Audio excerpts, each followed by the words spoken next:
Hi, I'm Rachel Bedingfield and this is the last video in my series exploring the emotional systems in mammals as defined by neuroscientist Jaak Panksepp. And this emotional system I'm going to look at today is the lust system. But if this is the first video of the series you're watching, why not check the others out and you'll get a view of the whole system. Now these brain systems are what all mammals share. They create the feelings that we call emotions, and we're born with them ready to go. Unlike the higher brain or the cerebral cortex, which is basically a blank slate when we're born and all our learning and experience gets imprinted on there. These systems are good to go from birth and they provide us the tools to survive and to learn in life. Now obviously the lust system is pretty self-explanatory. It drives the behaviours that we associate with mating. Now, the way we have to deal with them is different in breeding and non-breeding horses. But at Connection Training we are really concerned with helping people with their leisure horse or their competition horse, and we regard horse breeding as a professional business. So in this series, or in this talk, I'm just going to talk about non-breeding horses. However, some of the things I talk about, such as training impulse control in stallions, certainly will apply to horses in breeding situations. Now, male behaviours typically are divided into three phases: the active search for sexual intercourse, the courting phase, which, if the female is receptive, will lead to copulation. Mares also show searching behaviour when they're ready for sex, looking for stallions and sexual partners. The courting phase is very important, and you'll see high energy squealing, stamping, raised heads and curved necks. These are lots of display behaviours, and there's also a lot of sniffing and muzzle to muzzle sniffing. Mares will stand and let males sniff her vulva and will display the characteristic winking of the vulva that you can see in this video. A mare will often kick out at the stallion and he may bite her.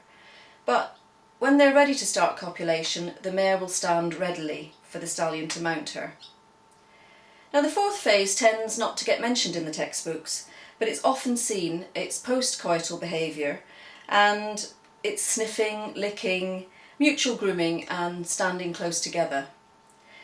Now this is due to an oxytocin release at orgasm, and we think it helps provide nurturance behaviours in stallions and keeps them close to the mares. The neuroscience of sex is very complex, and especially the neurochemistry, and you might find it fascinating to go on the web and do a search and explore more about it. In this video I want to focus on the training issues that arise from the lust system. And firstly I want to look at stallions, where we need to train impulse control so that they learn not to get sexually aroused where it's dangerous or inappropriate. Now traditional methods of training this tend to be quite brutal, involving punishment for displaying sexual arousal, and then relief from the punishment when the stallion calms down.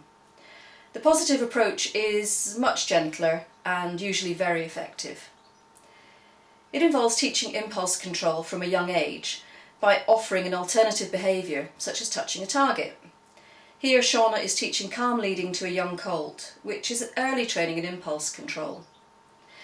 As the stallion matures and the sexual urge kicks in, impulse control can be built on earlier training like this.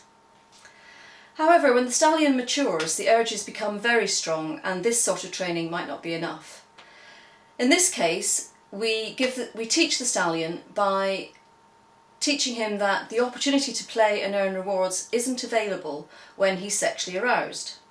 Now, movement's a great way of dissipating this energy, and so we use that to help him relax. And soon he comes to associate you and the head collar and the lead rope and various situations as cues that let him know that sexual arousal isn't appropriate in this situation. Now obviously this isn't a quick training task. The lust system is really powerful, but it's perfectly possible to train a nicely behaved stallion, even around mares, using gentle, positive approaches. Now, geldings can also be very sexual animals. They can act like stallions, fighting other males, herding mares with flattened ears and snaky heads, and the same principles apply. You train them using the same methods, but generally it's easier and quicker because you don't have the hormonal strength to fight against as you do with stallions. And now mares. Probably dealing with mares in season is the most common part of the lust system that most of us have to deal with. Now, some mares float through their seasons and you hardly notice, and others become complete raving monsters who lose all their calmly trained behaviours. They'll act aggressively towards you and their companions, and they can be so excited they become a danger to themselves. So how can we use training to help this situation? Well, as with stallions, the most important thing to train is impulse control. That no matter what you're feeling, you're able to be led and handled safely. And again, it requires a patient, consistent approach, and the earlier you can start this training, the better. But all mares can be taught this. And then from there, I think the most important thing to train is that she can communicate how she feels without having to explode or get aggressive. This is where reward-based training is brilliant. What you need to do is learn the early signs of your mare coming into season. She may be distracted and go very quiet. She may become disinterested in food and rewards. She obviously may become very excited, hanging out with the other horses and squealing and stamping and doing all those courting behaviours. Whatever it is, you need to find out what the early behaviours are in your mare and then back off a bit in the training and what you ask her, so that she is able to be as calm as she can be, and you're always working with her while she's at her calmest. The most dangerous thing is to proceed as normal and to try and say she has to get over it and push through it. That's where you get the explosions, particularly if she's sort of held on to the behaviour, if she's followed her training and kind of held it in a bit, and then eventually she just can't hold it any longer and explodes. So one thing I love about reward-based training is it creates this communication you need with your horse. So looking at India coming to the mounting block, you can see she's very willing and happy to be ridden.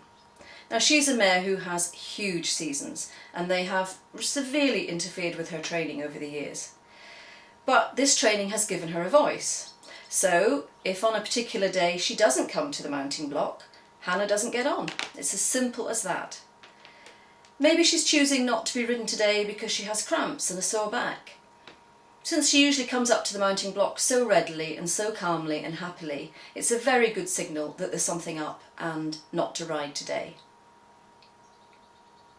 It is really difficult to train a mare who has very big behavioural changes around her season, and really we suggest you back off and let her get over it. Obviously use as much nutritional and pharmaceutical support as you can to help, but I feel it's dangerous and unfair to push her. But you can use your training as a chance to let her have a voice and express her needs, and you can work through it together. Now, that's really all I want to say at the moment about the lust system. For most of us, it's something we have to work around, but the opportunity to express their sexual needs is really important to horses, and it's not something we can wish away. We have to deal with it. It becomes easier if they live in a stable herd where they have their known relationships and they can express themselves between themselves. That helps them to be calmer with us and calmer in training sessions.